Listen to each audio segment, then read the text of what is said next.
Bueno, muy buenas tardes a todos. Yo, a pesar de ser hija de una orensana, no hablo gallego, o sea que lo mismo voy a hablar en castellano, pero buenas tardes, ¿eh? Es decir, a ver, hacia abajo, ¿verdad? Ah, bien, bien. Sí. Vale. Lo digo porque he traído muchísimas fotos, sobre todo para que no se resulte muy pesado. Entonces, y vas a estar trabajando mucho. Entonces, vamos a ir pasándolas rápidamente. Bueno, os voy a hablar de las fortificaciones de la Edad Moderna en Asturias, que básicamente es el tema de mi tesis doctoral, que está en curso, a punto ya de finalizar, que me queda un periodo muy corto. Y bueno, vengo aquí a Galicia, aparte que vengo encantada, siempre que vengo, por supuesto, pero con mucha envidia también, porque todo esto de lo que nos ha hablado Carmen, casi esa información tan profusa, sobre todo de sitios como Ferrol o todas las fortificaciones de Coruña, de tantos sitios, en Asturias nos pasa que tenemos bastante déficit de información. El origen, digamos, de este proyecto, de mi proyecto de tesis doctoral, surgió a raíz de un proyecto investigando fortificaciones medievales de la Universidad de Oviedo. Tuve un contrato para trabajar durante 2 años en un inventario de fortificaciones medievales en Asturias y empecé a ver y a rebuscar en archivos, documentación y explorando todas las fuentes posibles, pues que empezaba a encontrar algunas cosas, atisbos de algo que era diferente, incluso toponimia, que lo mencionaste, tan importante, ¿no? El castillo, tal, el fortín, estas cosas no son muy medievales, vamos a ver. Indagando, pues me encontré con una realidad totalmente olvidada por la historiografía. No hay ningún estudio en el que se aborde las fortificaciones de época moderna en Asturias, únicamente en un capítulo de la tesis doctoral de Concepción Porras Gil, que habla un poco de la defensa de toda la zona norte de España, desde el Valle de Arán hasta Galicia, pero bueno, con algunos errores, con algunos aciertos también, sobre todo en la exploración de la documentación, pero que realmente pues, fue un reto en el que todavía estoy inmersa. Entonces, ¿por qué vengo además con mucha, creo que me he equivocado, así, con mucha envidia? Porque lógicamente los restos constructivos de lo que tenéis aquí en Galicia, y no solo en Galicia, sino a ambos lados de nuestro territorio. Asturias está entre Galicia, Cantabria y al otro lado ya el País Vasco. No vamos a hablar de las fortificaciones que hay allí, donde además confluyen 2 espacios, 2 fronteras, la terrestre y la marítima. En Cantabria estaban los grandes astilleros de la corona, que necesitaban también un refuerzo defensivo. En Galicia, por supuesto, con la navegación atlántica, pues lo mismo, los arsenales, cuando ya, bueno, avanzado ya la época moderna, se fundan en el Ferrol y todo eso, pues hay una serie de elementos constructivos muy importantes. En Asturias, ¿qué pasa? Siempre, y lo vemos en la documentación, es una constante, se confió la defensa de este territorio a su propio medio natural. Tengo algunas imágenes, vamos a ir pasándolas rápido. Bueno, vosotros la conocéis y no os voy a contar nada nuevo. También a Costa da Morte, pues bueno, sabemos cómo es la navegación del Cantábrico Atlántico, pero aquí hay una particularidad en Asturias, a estos territorios tan abruptos, digamos, este frente marítimo tan abrupto, se une también las dificultades de la navegación propias del Cantábrico, pero el territorio interior. La montaña en Asturias está muy próxima a la línea de costa. Hay un espacio muy corto, digamos, entre la costa y las zonas montañosas. Entonces, el hinterland, ¿no? Ese espacio entre la frontera primera del mar y el espacio interior, lo hacía muy dificultoso. O sea, aunque hubiera un desembarco en alguno de los puertos, pues sería muy difícil atravesar el territorio. Sería casi un suicidio, ¿no? Una emboscada en cualquiera de estos espacios montañosos, pues sería realmente complicada.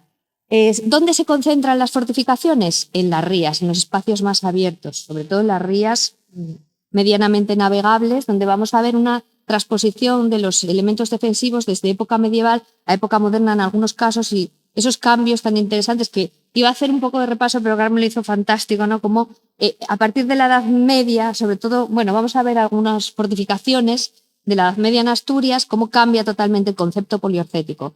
También cambia, lógicamente, la dinámica histórica, ¿no? La configuración de los estados modernos, la centralización, por ejemplo, la unión de las coronas de Castilla y Aragón en España hace que no haya ya una guerra interna, sino que el enemigo está fuera. El enemigo está fuera y, por tanto, perimetralmente, la península ibérica está rodeada de costa y amenazada por todos los lados.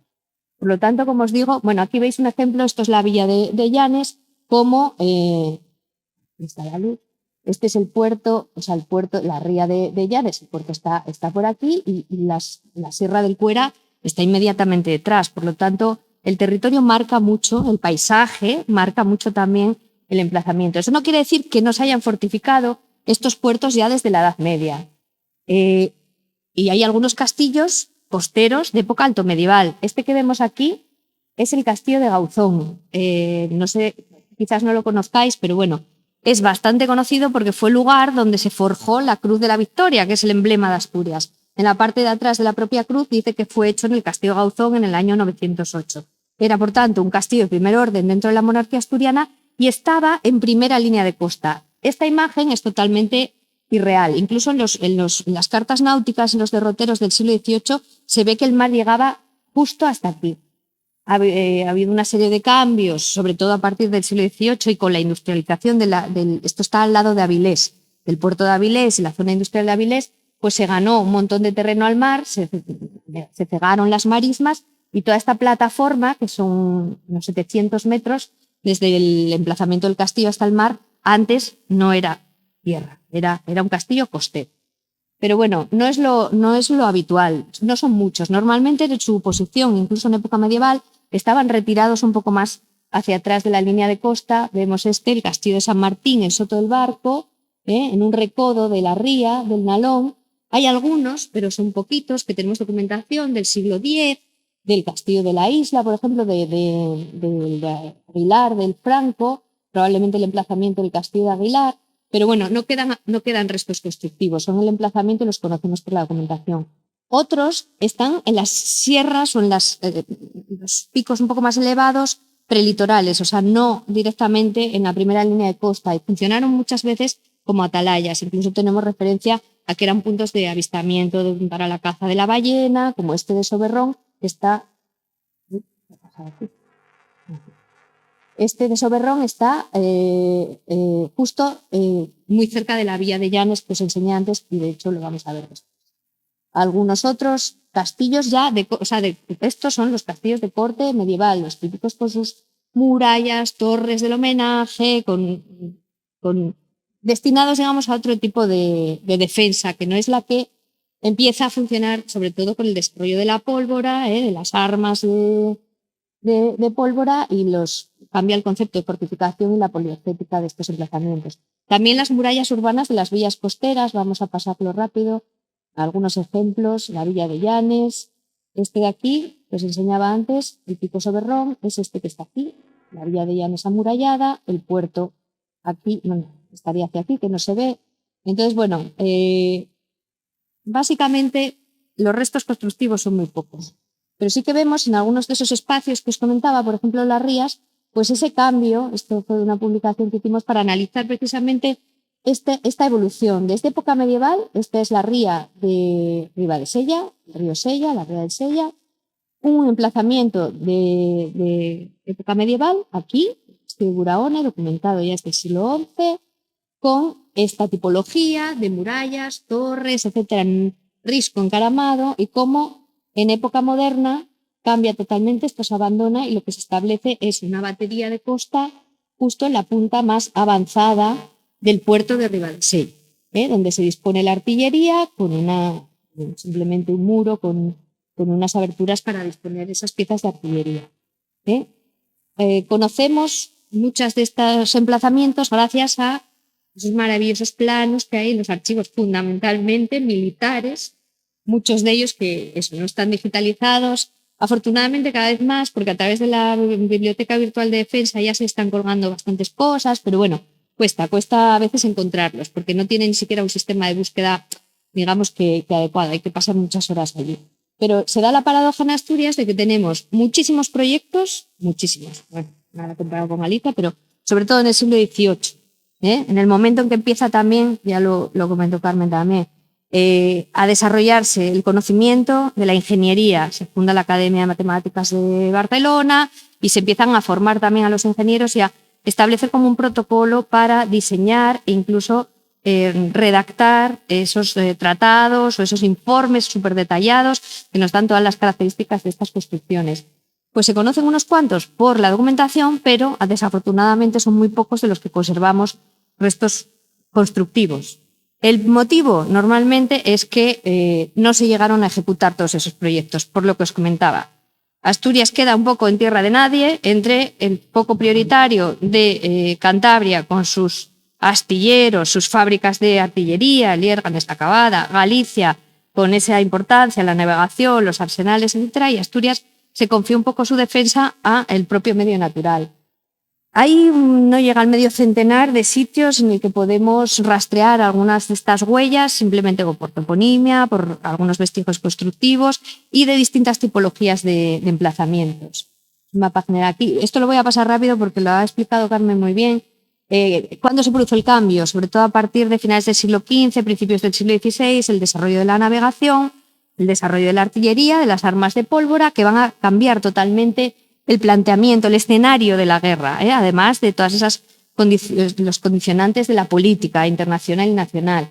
Todas estas vistas que ya pusiste, pues de Teixeira, la vista coreográfica, hecho desde el mar, el reconocimiento de todos esos puertos que vemos que hoy en día, pues bueno, tiene una plasmación en lo que vemos en la actualidad, con mucho detalle y muy aproximado a la realidad, ¿no? Curiosamente, en muchos de estas vistas maravillosas de Teixeira, 1634, no se dibuja en Asturias prácticamente ningún elemento de fortificación. Por lo tanto, de hecho, os voy a contar que básicamente todo lo que tenemos prácticamente es del siglo XVIII. Hay distintas tipologías, como os decía, desde las típicas torres atalaya, emplazamientos en altura que probablemente solo dispondrían de algún tipo de construcción en algún material perecedero y por lo tanto no conservamos restos. Vemos aquí en el portulano, en la Carta Náutica de Pareto del siglo XV, que se menciona la torre de Porcia. De Port es Porcía, una ría que está en el occidente de Asturias, muy próxima a Tapia, a Galicia ya, a Tapia de Casariego, y algunos otros de los que, como os digo, pues no se conservan restos constructivos, pero sí tenemos los topónimos que sí que han quedado todavía. La punta de la atalaya, el castillo, en algunos sitios como estos que vemos aquí, los vigías, o sea, las torres de vigilancia, atalayas, pero que en el terreno no vemos nada. Algunas otras sí, se conservan vestigios, pero ya veis, una pared, además una pared prácticamente sin ningún tipo de protección, lo vais a ver más adelante cómo está totalmente vandalizada y hay pintadas y todo, porque no se valora este patrimonio. Como os decía, a partir del siglo XVIII sí que hay una serie de proyectos, fundamentalmente los encargados al ingeniero militar Francisco Llobet, que estaba aquí, él estaba en Galicia y se traslada a Asturias para hacer un reconocimiento de toda la costa y diseña una serie de establecimientos donde disponer piezas de artillería con un concepto, pues este que vemos, ¿no?, de la construcción militar basado en fortines artillados con estas plantas, así de punta, de estrella, con un muro corrido para disponer los cañones, en algunos casos con cañoneras, en otros simplemente un muro a barbeta. Y las piezas de artillería que se emplazaban en esas fortificaciones. Sobre las piezas de artillería sí que hay más restos. Ahí también, bueno, no son muy abundantes, pero un compañero, Valentín Álvarez, hizo para la Consejería del Principado de Asturias, se le encargó un inventario de la artillería histórica de Asturias y recogió todos esos elementos que se conservan y una aproximación de dónde estaban dispuestos. En muchas ocasiones vemos que simplemente la fortificación de un puerto, de un punto, consistía básicamente en disponer la artillería al raso, o sea, en un prado y ya está.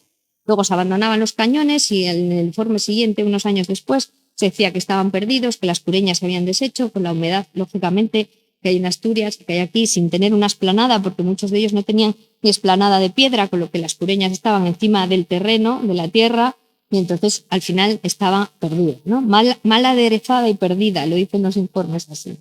Bueno, básicamente la documentación, fundamental también para buscar.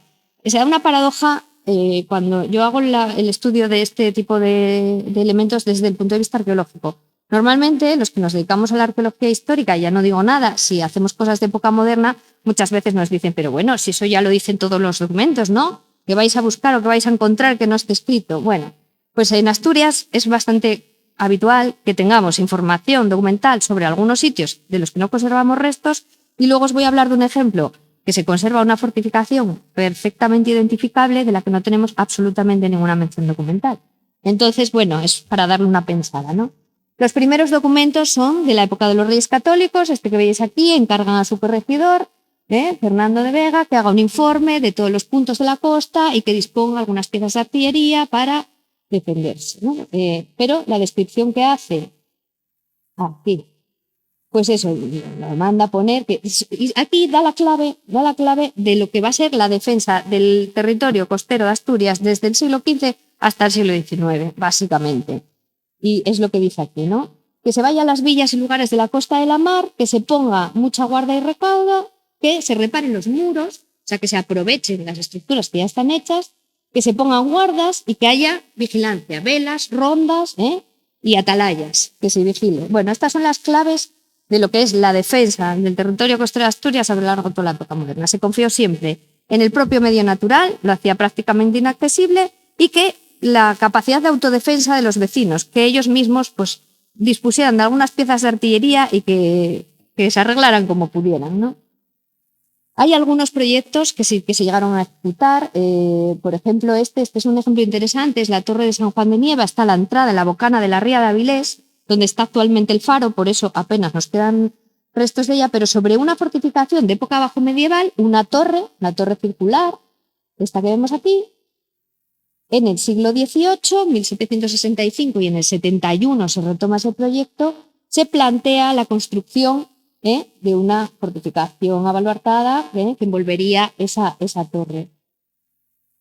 El problema es que después, sobre muchos de estos emplazamientos, se construyeron los faros y entonces no nos quedan, bueno, aquí queda afortunadamente algún vestigio totalmente oculto por la construcción también de esas infraestructuras posteriores. Pero ya entrando en la época moderna, vamos a ver, voy a ir avanzando rápido porque ya voy bastante mal, pero básicamente todos los informes remiten a lo mismo. Entre el siglo XVI y el siglo XVIII van alternando los enemigos de la corona española, son los franceses, son los ingleses, a veces a la vez, otras veces por separado, los holandeses se unen de vez en cuando, y hay una serie de informes que cada vez que hay un peligro real, por ejemplo, cuando Drake atacó La Coruña, ¿no? Pues se advierte al territorio asturiano para que estén sobre aviso, por si pudiera haber algún desembarco. Sabemos que anduvo por allí porque en algunas actas municipales se habla de que hay que tener cuidado por si viene Francisco Dráquez, que es como lo llaman en los documentos, ¿no? Y que se vigilara la costa, pero bueno, no llegó a materializarse. Pero bueno, aquí vemos un poco lo que es ya en el siglo XVI, los puertos del Principado están muy abiertos y mal proveídos de fuerzas y artillería. Y la que había de tiempos pasados, mal aderezada y perdida. No sería tan atrás, porque este documento es de 1572 y ya estaba en bastantes malas condiciones. Bueno, básicamente se va a hablar de algún ejemplo más, pero bueno, Luarca, por ejemplo, estas vistas coreográficas, esta de Teixeira, estas ilustraciones sobre los puertos, nos dan a veces pistas de elementos patrimoniales perdidos, como este que dibuja una muralla alrededor de la vía de Luarca de la que no hay constancia constructiva. Hay alguna documentación que también habla de la puerta de la villa, eso parece indicar que habría algún tipo de recinto, pero bueno, básicamente ahora no se conserva. En algunos casos, como Llanes, pues tenía un sistema bastante más complejo. De hecho, aquí había una fortificación con artillería que era el fuerte de Casa del Rey, se llamaba, donde sí que había unos artilleros, era un puerto relativamente importante en la medida de lo que es la Edad Media y Edad Moderna en Asturias, pero bueno, cuando se fundan las pueblas, los núcleos de población en estos lugares costeros, la actividad comercial, la pesca, el comercio en estos puertos tenía cierta importancia y por tanto necesitaban también de este apoyo, ¿no? Defensivo. Son muy pocos los restos que hay y muy transformados, porque no ha habido una política tampoco cultural para proteger estos elementos. Entonces, los ayuntamientos pues, han construido esplanadas o distintos elementos sin tener ningún criterio patrimonial a la hora de intervenir. En algunos casos se conservan algunas torres que tienen, estos son un poco una construcción de transición entre las torres medievales, pero ya donde vemos algunos elementos para disponer pues algunos elementos de artillería, o sea, algunos vanos que nos avanzan, que es un poco ya pensando más en artillería que en el armamento de época medieval.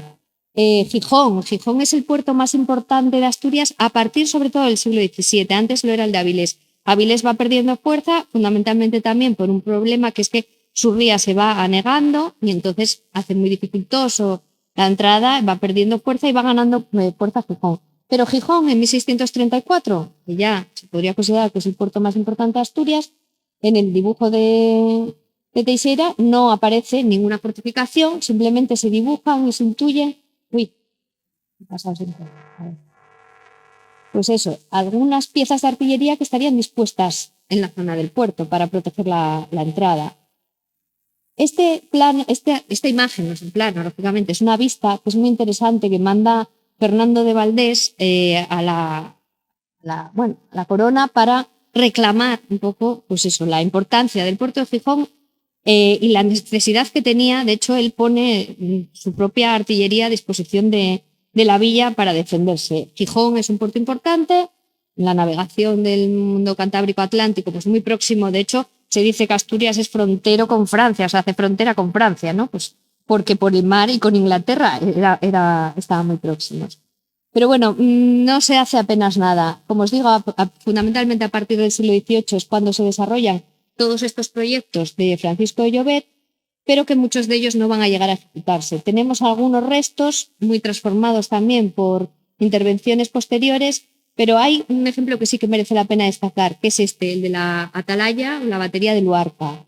Recientemente se ha intervenido un compañero, Valentín Álvarez, el que había hecho el inventario de artillería histórica, y yo, desarrollamos un proyecto para hacer una excavación arqueológica allí y una recuperación de los restos constructivos de la batería, que habían pasado totalmente desapercibidos, enmascarados por la vegetación en un estado, pues como veis, bastante lamentable.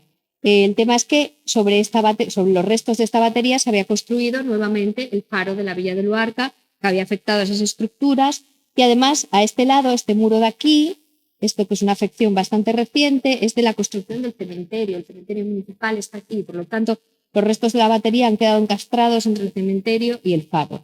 Pero bueno, sí que vimos una serie de elementos constructivos que realmente son los más monumentales prácticamente que tenemos en Asturias.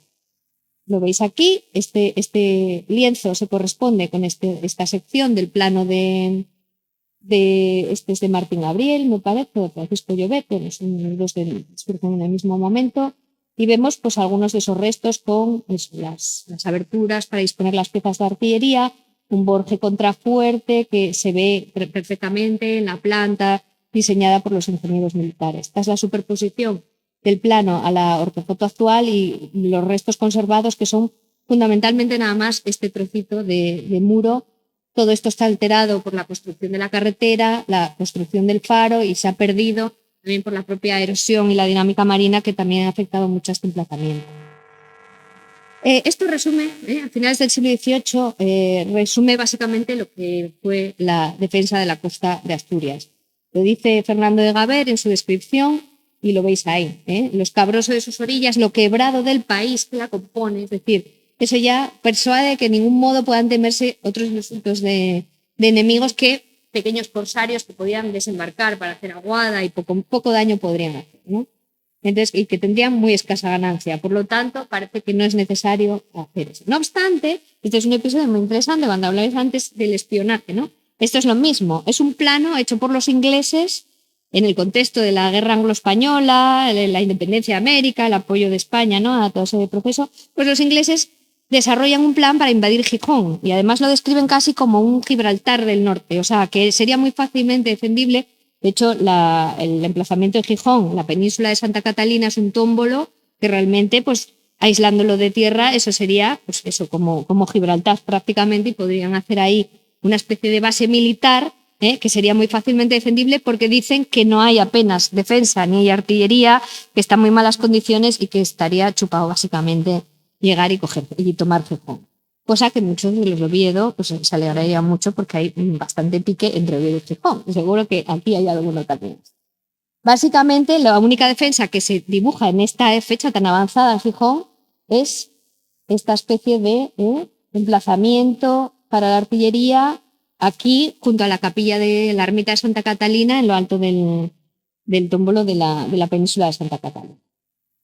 Llegamos así a principios del siglo XIX, las descripciones, los itinerarios militares, las descripciones de la costa que hace, por ejemplo, Tomás Pascual de Mopey, donde vuelve a insistir en que no merece la pena y que hay muy pocas fortificaciones. Os traía algún ejemplo del territorio próximo a Galicia, donde contactamos, donde hace frontera, por ejemplo, la Ría de Leo, como, lo pasé sin querer, como sí que ya desde época bastante temprana en la banda gallega se construye el fuerte de San Damián, hay una serie de elementos de artillería importantes protegiendo el puerto de Ribadeo, y sin embargo en Asturias es hasta el siglo XVIII no se construyen una serie de emplazamientos en la parte asturiana, como este de la Punta de la Cruz, que este es de principios del siglo XIX. A principios del siglo XIX, bueno, un ejemplo de lo que había y lo que no hay. Aquí veis en las minutas de los mapas topográficos se mencionan unas ruinas. En la fotografía del año 58 catastral veis esta estructura que hay aquí. La voy a pasar, pues le pongo en un círculo. Sería una fortificación terrera, básicamente. Se ve que no tenía mucha entidad, pero esto es lo que tenemos ahora, que está totalmente arrasado. Se construyó una senda costera, se hizo una concentración parcelaria en este sector y han desaparecido totalmente cualquier resto de fortificación. Que, bueno, David lo conoce bien, el fuerte de Arroxo, en Castropol, estaría en el lado gallego de la Ría de Leo. No sabemos si cruzaría sus fuegos con el fuerte de San Damián, que es lo que se dijo siempre, si está más orientado a la defensa de la ensenada de Arnao, Figueras, el puerto de Figueras. Bueno, de tenemos también restos constructivos bastante importantes, como veis, y ninguna mención documental. Un ejemplo más, o muy pocas. Encontré una de milagro, de finales del siglo XVIII, pero nada de su construcción, ya se habla de ella. La Guerra de la Independencia supuso el punto final de todo esto que os estoy contando. Cambia nuevamente el escenario. Ya no es el mar, ya no es la costa, sino que vuelve a ser un enfrentamiento en territorio interior. No obstante, son los epígonos, ¿no?, de la fortificación costera en Asturias, porque sí que vemos que algunos de estos emplazamientos siguen teniendo vigencia. En Luarca se establecen los franceses, lo que hacen es, cuando se van, tirar los cañones al mar o inutilizarlos, ¿no? Y curiosamente, en este contexto, bueno, esto es un plano así un poco general y tiene importancia esto que os señalo, bueno, todos los frentes, ¿no? Los frentes principales, los tres sitios por donde penetraron los franceses, la línea de Colombres, la línea defensiva de Colombres en el límite con Cantabria, el frente de los puertos, fundamentalmente Pajares y Obradoiro más bien, y la línea de Leo, que es fundamental. La línea de Leo, por esto que os voy a contar brevemente, bueno, os hablaba de Luarca, y es este sitio de aquí. Y acabo con esto. Este sitio, cuando Valentín hizo el inventario de artillería histórica, le hablaban de un sitio que se llama el Fortín. Y él preguntó, y cuando se acercó, vio este muro, que es el cierre de una casa actualmente, con esta serie de elementos perfectamente reconocibles. Es una estructura militar, lógicamente, con sus troneras, sus cañoneras para artillería, un muro pues bastante bien hecho, con esta planta que tiene, y no tenemos absolutamente ninguna mención documental. No teníamos ninguna mención documental de este puerto. Gracias al Archivo Digital de Galicia y la documentación custodiada en la Junta Suprema de Galicia y no de Asturias, he encontrado una referencia no a la fortificación, pero sí al puerto de Ortiguera, que se describe en todos los informes previos, el de Mopey, como un portizuelo. O sea, es un puerto que no tiene absolutamente ninguna importancia. Es un puerto, lo veis, lo podéis ver en las imágenes que tenemos aquí, que yo creo que en la general se ve. Son solo 4 lanchas lo que hay ahí. No es un puerto de principal importancia. ¿Qué es lo que pasa? Que en el contexto de la Guerra de Independencia, la línea de Leo, toda esa zona, estuvo muy fortificada y además estuvo en disputa, ¿no? Se tomó por los franceses, lo recuperaron los españoles y estamos absolutamente convencidos que esta fortificación, que tiene una traza y una consistencia, digamos, que indica pues mano de obra y personal capacitado para diseñar y construir ese tipo de fortificación, se produce en ese contexto para evitar pues un ataque por la retaguardia de la línea defensiva española, y entonces es para proteger este puerto y para defender también a las lanchas cañoneras que desde Ribadeo estaban vigilando toda la costa hasta Gijón. Y eso, la documentación de Galicia lo pudimos rastrear. Estamos preparando ahora una publicación al respecto. El tema es lo que os decía, muchos de estos sitios al final se convirtieron en faros, con lo que se amortizaron esas estructuras y las pocas que nos quedan pues están en unas condiciones bastante lamentables, porque, igual que comentaba antes, que ahí sí que hay un inventario de fortificaciones de la Guerra Civil Española, las fortificaciones de época moderna, yo solo hice una catalogación inicial en el contexto del proyecto Castela, el de inventario de fortificaciones medievales en Asturias, y ahora con el desarrollo de mi tesis voy a intentar que de alguna manera pues haya un catálogo para que se protejan, intentar incoar algún tipo de expediente para que se declaren y tengan algún tipo de protección. Si no, simplemente están regidas por lo que dictaminen las reglas, digamos, de los catálogos urbanísticos de cada localidad, y muchas veces no están recogidas y por lo tanto se hacen obras sin tener ningún control arqueológico, sin que haya una documentación correcta para que al menos pues, se conozca. Y nada más con esto, muchísimas gracias.